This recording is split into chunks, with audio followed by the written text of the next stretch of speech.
تہجد اصل میں جسے کہتے ہیں وہ نہیں ہے کہ جو عام طور پر لوگ فجر سے کچھ دیر پہلے جاگ گئے اذان سے اور جلدی سے 8 نفل پڑھ لیے، یہ تہجد نہیں ہے۔ یہ تو فجر کا ضمیمہ بنا لیا، ہاں نوافل ہے، عبادت ہے، اس کے لیے جو اس کے برکات ہیں وہ ظاہر ہوں گی، جو اس کا ثواب اور اجر ہے اللہ دے گا۔ لیکن اصل میں جسے تہجد کہا جاتا ہے وہ رات کو سو کر پھر اٹھنا، نیند کو توڑ کر اور پھر سو جانا اور پھر اٹھنا فجر کے لیے۔ جوف کہتے ہیں پیٹ کو، کسی شے کے جوف اللیل، رات کے بطن میں، رات کے درمیان میں، یعنی نصف رات گزر جائے اس وقت سے انسان جو ہے وہ نماز پڑھے اور پھر ثلث رہ جائے تو پھر جائے، پھر سو جائے اور پھر اس کے بعد اٹھے فجر کے لیے اور سنتیں پڑھے اور آئے مسجد کے اندر۔ تو یہاں آپ نے فرمایا وصلاۃ الرجل فی جوف اللیل، اور اپنے اس قول کے لیے حضور نے آیتیں تلاوت فرمائی دو، وہی دو آیتیں یہاں یہ سورہ سجدہ کی آیت نمبر 16 اور 17 ہیں۔ تتجافی جنوبہم عن المضاجع، اللہ تعالیٰ اپنے خاص محبوب بندوں کی یہ صفات بیان کر رہا ہے کہ ان کے پہلو اپنے بستروں سے علیحدہ رہتے، رات کے وقت جاگتے رہتے، بستر پر لیٹیں گے تو سو جائیں گے۔ تتجافی جنوبہم عن المضاجع یدعون ربہم خوفا وطمعا، وہ اس وقت اپنے رب کو پکارتے ہیں، دعائیں کرتے ہیں، خوف کے ساتھ بھی، اس کے مواخذے کا خوف، اس کے عذاب کا خوف، اس کی باز پرس کا خوف، اس کی ناراضی کا خوف، جہنم کا خوف، و طمعن، اور طمع کس کی؟ اللہ راضی ہو جائے، اللہ کے اجر و ثواب کی بھی طمع ہو، لیکن سب سے بڑی طمع کیا ہے؟ اللہ مجھ سے راضی ہو جائے۔ اس لیے سب سے اونچا مقام یہی ہے، رضی اللہ عنہم ورضوا عنہ، اللہ ان سے راضی ہو گیا، ہوا اللہ سے راضی ہو گیا۔ یہ باہمی رضا ہے، بندہ اپنے رب سے راضی رہے، وہ ہے کہ تسلیم و رضا جو بھی دنیا میں آ رہا ہے اس پر شکوہ، اللہ کا شکوہ زبان پر نہ لائے، جو بھی آ رہا ہے یہ میرے رب کی طرف سے ہے، وہ میرا مولا ہے، آقا ہے، دوست ہے، میرا خیر خواہ ہے، اسے معلوم ہے کہ اس شر کے پیچھے کون سا خیر آ رہا ہے، مجھے کیا پتا، مجھے تو شر نظر آ رہا ہے، خیر تو نظر نہیں آ رہا۔ اس لیے فرمایا گیا کہ ہو سکتا ہے عسیٰ ان تکرہوا شیئا وہو خیر لکم وعسیٰ ان تحبوا شیئا وہو شر لکم واللہ یعلم وانتم لا تعلمون، ہو سکتا ہے تمہیں کوئی چیز بری لگے حالانکہ اسی میں تمہارا خیر ہو، عین ممکن ہے تمہیں کوئی چیز اچھی لگتی ہو حالانکہ اس میں تمہارے لیے شر ہے، اللہ جانتا ہے تم نہیں جانتے۔ اس کیفیت کے اندر دنیا کی زندگی گزارے، اللہ تعالیٰ آخرت میں اسے راضی کر دے گا، اللہ اس سے راضی ہو جائے گا۔ خارا کہتے ہیں خیر طلب کرنے کو، یہ باب استفعال سے جب کوئی آتا ہے، استنصار مدد حاصل کرنا، مدد لینا، استخارہ خیر طلب کرنا، خیر حاصل کرنا۔ اور اس کی ایک دعا جو ہے وہ ایسی ہے کہ جو حضور نے، صحابہ کہتے ہیں، ہمیں ایسے سکھائی جیسے قرآن، یعنی اتنے اہتمام کے ساتھ وہ دعا سکھائی۔ وہ دعا پڑھتے رہنا یہ ایک مستقل گویا کہ انسان کا استخارہ ہونا چاہیے اس کے معمولات میں۔ کوئی بھی مسئلہ درپیش ہے تو آدمی دعا کرے، اللہم انی استخیرک بعلمک واستقدرک بقدرتک، اے اللہ میں تیرے علم سے خیر مانگتا ہوں اور تیری جو قدرت ہے اسی سے قدرت چاہتا ہوں کہ مجھے بھی کچھ طاقت حاصل ہو جائے۔ اللہم انی استخیرک بعلمک واستقدرک بقدرتک واسألک من فضلک العظیم، اور مانگتا ہوں تجھ سے تیرا بہت بڑا فضل۔ اللہم ان کنت تعلم ان ھذا الامر خیر لی فی دینی ومعاشی وعاقبۃ امری، اے اللہ تیرے علم میں اگر یہ کام جو میں کرنے چلا ہوں یا یہ رشتہ جو ہم کو تجویز کر رہے ہیں، اگر تیرے علم میں یہ ہے کہ یہ ہمارے لیے دین اور دنیا اور آخرت کے اعتبار سے بہتر ہے، فقدر ہو لی، تو وہ ہمارے لیے اس کو ہمارے لیے آسان کر دے، میسر کر دے، میسر ہو لی اسے ہمارے لیے آسان کر دے، ثم بارک لی فی، اور پھر اس میں ہمیں برکتیں عطا فرما۔ وَإِن كُنتَ تَعْلَمُ أَنَّ هَذَا الْأَمْرَ شَرٌّ لِّي فِي دِينِي وَمَعَاشِي وَعَاقِبَةِ أَمْرِي، اور اگر تیرے علم میں یہ ہے کہ یہ کام ہمارے لیے شر ہے، برائی ہے، دین میں بھی، دنیا میں بھی اور عاقبت کے اعتبار سے بھی، فَاصْرِفْهُ عَنَّا یا عَنِّي، تو پھر اس کام کو مجھ سے دور کر دے، وَاصْرِفْنِي عَنْهُ، اور مجھے اس سے دور کر دے، اسے مجھ سے دور کر دے، وَاقْدُرْ لِي الْخَيْرَ حَيْثُ كَانَ ثُمَّ أَرْضِنِي بِهِ، اور اللہ خیر جہاں بھی ہو تیرے علم میں وہ ہمارے مقدر میں کر دے اور پھر ہمیں اس کے اوپر راضی بھی کر دے۔ تو یہ استخارہ تو بہت ہی عمدہ بات ہے، اور یہ تو ہمیں اکثر معاملے میں کرنا چاہیے۔ البتہ وہ استخارہ نکالنا، یہ فلاں سے استخارہ نکال رہے ہیں، فال نکال رہے ہیں، پھر استخارے میں یہ سمجھنا کہ پھر یہ دعا مانگ کر 2 نفل پڑھ کے سو جاؤ تو خواب میں ضرور کوئی اشارہ ملے گا، ان چیزوں کا کوئی ثبوت نہیں ہے میرے علم کی حد تک، احادیث میں یہ سنت ہے۔ بہرحال اگر اللہ تعالیٰ اشارہ کر دے کوئی خواب کے اندر تو بھی کوئی بعید بات تو نہیں ہے، لیکن یہ کہ اصل میں دعا استخارہ جو ہے بس وہ ہے اصل استخارہ، اور وہ بہت عمدہ چیز ہے اور وہ ایمان کے عین مطابق ہے۔ کہ اللہ ہم نہیں جانتے، تو جانتا ہے. ہم شارٹ سائٹڈ ہیں، ہمیں یہ چیز اچھی لگ رہی ہے، ہمیں پتہ نہیں شاید اس کے پیچھے کوئی بری چیز چلی آ رہی ہے. قرآن نے کہا ہے وَعَسَىٰ أَن تَكْرَهُوا شَيْئًا وَهُوَ خَيْرٌ لَكُمْ وَعَسَىٰ أَن تُحِبُّوا شَيْئًا وَهُوَ شَرٌّ لَكُمْ وَاللَّهُ يَعْلَمُ وَأَنتُمْ لَا تَعْلَمُونَ. ہو سکتا ہے تم کسی چیز کو برا سمجھو حالانکہ اسی میں تمہارا خیر ہو، اور ہو سکتا ہے تم کسی چیز سے محبت کرو حالانکہ اس میں تمہارے لیے شر ہو. اللہ جانتا ہے، تم نہیں جانتے. تو اسی کو کہتے ہیں تفویض الامر الی اللہ. اپنا معاملہ اللہ کے حوالے کر دو. اللہ تو اگر اسے ہمارے لیے خیر سمجھتا ہے تو آسان کر دے، اگر شر سمجھتا ہے تو ہم سے دور کر دے. جو لوگ اللہ پر ایمان لائیں، کہیں کہ ہمارا رب اللہ ہے، پھر اس پر جم جائیں، ان پر فرشتوں کا نزول ہوتا ہے. نہ کوئی غم کرو نہ خوف، خوشیاں مناؤ جنت کی جس کا تم سے وعدہ کیا گیا تھا. اللہ کی ربوبیت پر اطمینان جب انسان کو ہو جاتا ہے، میرا رب اللہ ہے، ربی اللہ، انسان کے لیے نہ کوئی کھٹکا، نہ کوئی خطرہ، نہ کوئی خوف، نہ کوئی حزن. جو کچھ ہو رہا ہے کس کے اذن سے ہو رہا ہے؟ اللہ کے اذن سے. اللہ کے اذن کے بغیر پتہ تک نہیں ہلتا. یہ کوئی اندھا بہرا مادہ نہیں ہے جس سے مجھے کوئی خوف ہو. اندھا بھینسا چلا رہا ہو اس سے تو ڈرنے کا ہر انسان کو ڈرنا چاہیے، نہ معلوم کس کو ٹکر مار دے. لیکن نہیں، اس کائنات کو چلانے والا ایک سمیع و بصیر خدا ہے. وہ جو میرا دوست ہے، میرا ولی ہے. اللہ ولی الذین آمنوا یخرجہم من الظلمات الی النور. اللہ اہل ایمان کا ولی ہے، ساتھی ہے، پشت پناہ ہے، مددگار ہے، حمایتی ہے. بتائیے جسے یقین ہو جائے کہ اللہ میرا مددگار، اللہ میرا محافظ، اللہ میرا پشت پناہ، اللہ میرا حمایتی، اس کے لیے کوئی خوف ہوگا؟ اس سے کوئی ڈر ہوگا؟ میں مثال دیا کرتا ہوں ایک بہت سادہ، پنجاب کے دیہات کی. وہ بڑا چودھری ہے اور کوئی غریب کسان ہے. اس غریب کسان کی کہ جانوروں کو ہر وقت اندیشہ ہوگا چوری کا، کوئی میری بھینس کھول کر نہ لے جائے، کوئی میرا بیل کھول کر نہ لے جائے. لیکن جس کے بارے میں یہ سب کو معلوم ہو کہ وہ جو بڑا چودھری ہے وہ اس کا دوست ہے، اس کی بچیا کو کوئی خوف ہوگا؟ اس کی بھینس پر کوئی ہاتھ ڈالے گا؟ اسے کوئی اندیشہ ہوگا؟ نہیں. کیوں؟ کہ وہ بڑا چودھری، بڑا اس کا یہاں کا سردار، جاگیردار، سب کو معلوم ہے وہ میرا دوست ہے، کوئی میرے خلاف اقدام نہیں کر سکتا. اس دنیا میں یہ چھوٹی سی بات اگر آپ کے دلی اطمینان اور سکون کا باعث بن سکتی ہے تو ذرا تصور کیجئے. میں لفظ تصور استعمال کروں گا صرف اس لیے کہ اس کا ہم جس کو کہتے ہیں ادراک اور شعور کر نہیں سکتے، اگر کے ساتھ کر سکتے. اگر یقین ہو کہ اللہ میرا مددگار اور یقین ہو کہ اللہ ہر آن میرے ساتھ ہے، پھر کوئی خوف؟ کس کا خوف؟ کوئی شے اللہ سے بالا تر ہے؟ کوئی قوت اس سے زیادہ طاقتور ہے؟ کوئی اس کے ارادے کو بدلنے والا ہے؟ کوئی اس کی مشیت کے آڑے آنے والا ہے؟ یہی بات ہے جو حضور نے فرمائی. یہ ایمان کا حاصل ہے لب لباب کہ دیکھو اچھی طرح اس بات کو ذہن نشین کر لو. اگر تمام انسان مل کر تمہیں کوئی نقصان پہنچانا چاہے نہیں پہنچا سکتے مگر جو کچھ اللہ نے لکھ دیا ہو، اور تمام انسان مل کر تمہیں کوئی نفع پہنچانا چاہے نہیں پہنچا سکتے مگر وہ شے جو اللہ نے طے کر دی. آپ پھر میں کہوں گا ذرا طاری کیجئے، اسے فرض کیجئے، اسے سوچئے. اگر اس حدیث پر ہمارا دل ٹھکا ہوا ہو تو کسی سے ڈر ہوگا؟ یہ مجھے نقصان نہ پہنچا دے، یہ میری رپورٹ خراب نہ کر دے، یہ میری انکریمنٹ نہ رکوا دے، یہ میرا یہ نہ بگاڑ دے، یہ میرے یہ نقصان نہ پہنچا دے. اس کا ڈر، اس کا ڈر، اس کا خوف، اس کی خوشامد، اس کے لیے جا کر طرح طرح سے اپنی عزت نفس کو ذلیل کروانا اس کے سامنے. یہ سب کچھ کیوں کرتا ہے انسان؟ جب سمجھتا ہے کہ اس کے ہاتھ میں میرا کوئی نفع ہے، اس کے ہاتھ میں میرے لیے کوئی ضرر ہے، یہ مجھے کوئی غضب پہنچا سکتا ہے، یہ مجھے کوئی نقصان پہنچا سکتا ہے، یہ میرا کوئی کام بنا سکتا ہے، یہ میری کوئی ضرورت پوری کر سکتا ہے. اسی کا نام شرک ہے. جہاں آپ نے یہ سمجھا کہ غیر اللہ کے اندر کوئی طاقت موجود ہے وہی شرک ہے. بتوں سے تجھ کو امید ہے، خدا سے نومیدی، مجھے بتا تو صحیح اور کافری کیا ہے؟ شرک تو یہ ہے.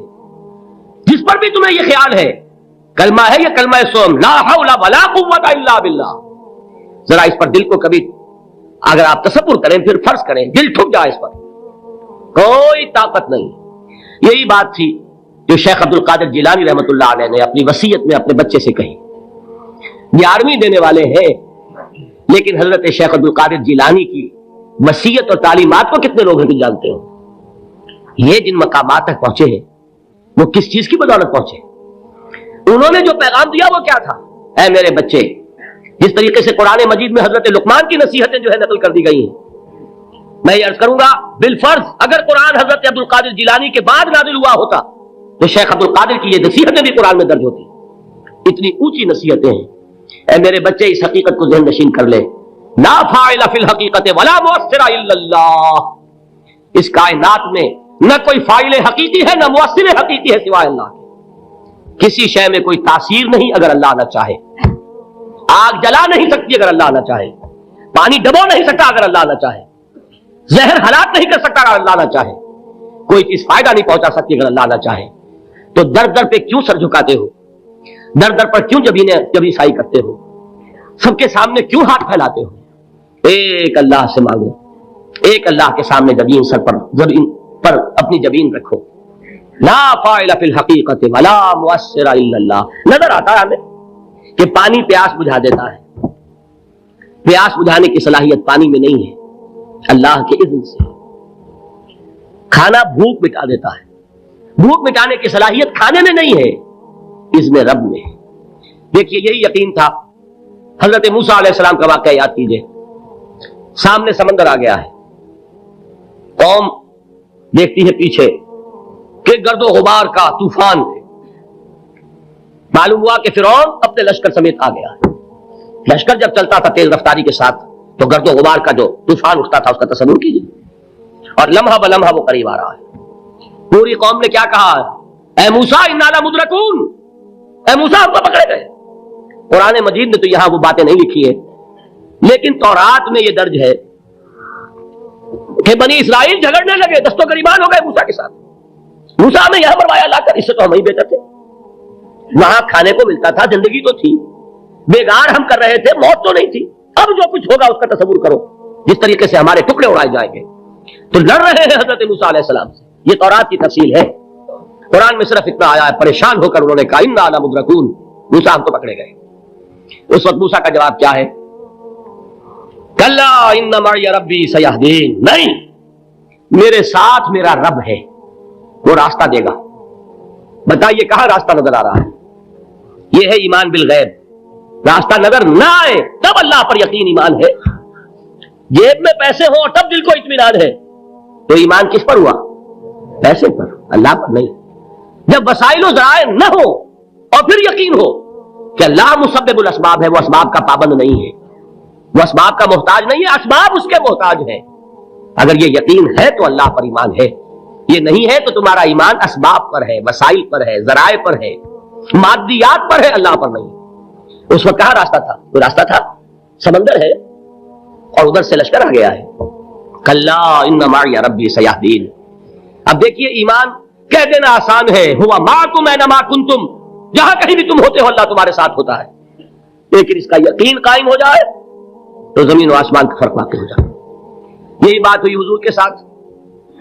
غار ہے، چھپے ہوئے ہیں محمد رسول اللہ اور آپ کے وہ یار غار ابو بکر صدیق رضی اللہ تعالی عنہ. اقبال نے حضرت ابو بکر کی شان میں چند اشعار کہیں صرف، لیکن واقعہ یہ ہے کہ بھاری بھاری نظموں پر اور قصیدوں پر بھاری ہے. طویل ترین نظمیں اور قصیدے ہوں ان پر بھاری ہے. ہمتیں ابو بکر کی ہمت جو ہے، کشت ملت را جو ابر، جیسے بارش سے کھیتی اپجتی ہے، ابو بکر کی ہمت اور عظیمت اس امت کو اسی طرح سینچنے والی ہے.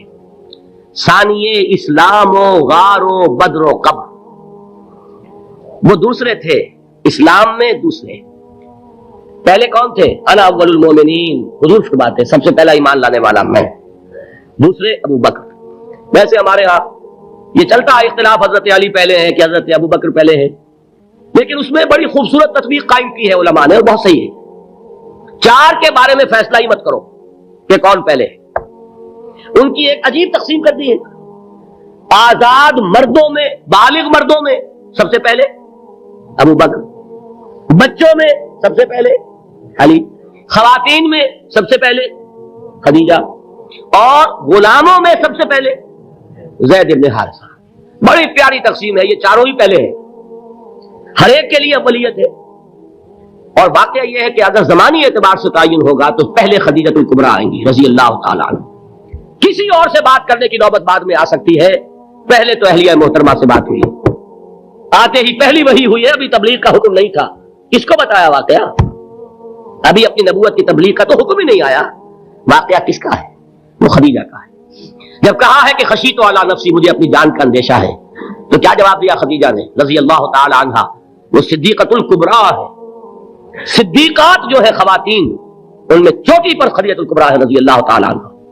اور صدیق جو مرد ہیں ان میں صدیق اکبر ہے ابو بکر صدیق رضی اللہ تعالی عنہ. لیکن صدیقات میں چوٹی پر جب حضور نے فرمایا خشیت علی نفسی، کیا فرمایا، کیا عرض کیا، کیسے تسلی دی؟ نہیں، اللہ آپ کو ضائع نہیں کرے گا. آپ غریبوں کے ہمدرد ہیں، آپ مساکین کے تکالیف رفع کرنے والے ہیں، آپ بیواؤں کی سرپرستی کرتے ہیں، آپ مسافروں کی خدمت کرتے ہیں، اللہ آپ کو ضائع نہیں کرے گا. یہ یقین ہے اس خاتون کے اندر. خیر وہ ایک علیحدہ بات ہو جائے گی. میرے دل پر حضرت خدیجہ رضی اللہ تعالیٰ عنہ کی شخصیت کا بڑا گہرا نقش ہے، جو وہ کوئی اور ہی وقت اور موقع ہوا تو بیان ہوگا. بہرحال اقبال نے ایک مصرے میں جو 4 اولیتیں جمع کر دی ہیں، ہمتیں او کشت امت را چو ابر، ثانی اسلام و غار و بدر و قبر. اسلام میں حضور کے بعد پہلے کون؟ ابو بکر. غار میں حضور کے ساتھ کون؟ ابو بکر. بدر کی رات اللہ کا رسول سر بسجود، وہ جھاڑ، وہ گھاس پھوس کی جو جھوپڑی بنائی گئی تھی، اور وہاں تلوار ننگی لے کر پہرا دینے والا کون؟ ابو بکر. اور اس حجرہ عائشہ میں محمد کے بعد سب سے پہلے دفن ہونے والا کون؟ ابو بکر رضی اللہ تعالیٰ عنہ صلی اللہ علیہ وسلم. وہ جو معاملہ میں سنا رہا تھا غار ثور کا، حضرت ابو بکر بھی حضور کے خیال سے لرز گئے ہیں. آپ کو یاد ہوگا کہ جا کر پہلے تمام جتنے سوراخ تھے انہیں بند کیا ہے. ایک سوراخ رہ گیا تھا جس کو بند کرنے کے لیے کوئی کپڑا نہیں تھا، وہاں اپنی ایڑی رکھی ہے. تب کہا ہے حضور سے تشریف لائیے، اور اپنے زانو پر حضور کو لٹایا ہے. اور وہاں کسی موذی جانور نے کاٹا ہے، حضور کی آنکھ لگ گئی تھی. اس وقت اس بل کے اندر جو بھی بچھو ہے کیا ہے واللہ عالم، اس نے کاٹا ہے. اس کی تکلیف کی وجہ سے ابو بکر کی آنکھوں سے آنسو ٹپک گئے. حضور کے چہرے مبارک پر پڑے ہیں تو حضور جاگے ہیں، معاملہ کیا ہے؟ ایڑی نہیں ہٹائی وہاں سے، مبادا وہ جانور وہاں سے نکل کر محمد الرسول اللہ کو کوئی گردن پہنچا دے. ابو بکر کی ایڑی ہے، جس طرح چاہے کھا لے، ختم کر دے، جان نکل جائے تب کوئی آنچ آئے محمد پر تو آئے، لیکن جیتے جی نہیں. وہ ہے ابو بکر. حضور کے خیال سے اس وقت حضور نے پھر اپنا لعاب دہن لگایا ہے، اور اس سے پھر آپ کی تکلیف ختم ہوئی. جیسے خیبر میں حضرت علی کی آنکھ دکھ رہی تھی، اس کو جو شفا حاصل ہوئی ہے وہ بھی حضور کے لعاب دہن سے ہوئی. تو بہرحال اس وقت انہوں نے کہا ہے کہ اے نبی یا رسول اللہ، اگر اس وقت ان میں سے کسی نے غیر ارادی طور پر بھی اپنے قدموں کی طرف جھانک لیا تو پکڑے جائیں گے. کیا جواب تھا اللہ کے رسول کا؟ لا تحزن ان اللہ معنا، اللہ ہمارے ساتھ ہے، کیوں گھبراتے ہو ابو بکر؟ یہ ہے ایمان باللہ. میرا مالک اللہ، میرا رازق اللہ، میرا محافظ اللہ، میرا مددگار اللہ، میرا پشت پناہ اللہ، میرا دوست اللہ. یہ دوستی ہے اللہ کی جو لب لباب ہے، حاصل ہے ایمان کا. اسی کا نام ولایت ہے. اولیاء اللہ کے سروں پر سینگ نہیں ہوتے. جس کے دل میں ایمان راسخ ہو چکا ہو وہی اللہ کا ولی ہے. جسے اللہ پر یقین ہو چکا ہے وہی اللہ کا ولی ہے. جسے یقین ہے اللہ میرے ساتھ ہے، میرا مددگار، میرا پشت پناہ، میرا ساتھی، میرا دوست، میرا محبوب، میرا محب. اللہ اہل ایمان سے محبت کرتا ہے. واللہ یحب الصادقین. ان اللہ یحب الذین یقاتلون فی سبیلہ صفا کانہم بنیان مرصوص. اللہ محبت کرنے والا، اہل ایمان محبوب، اور اہل ایمان محبت کرنے والے اللہ محبوب. والذین آمنوا اشد حبا للہ.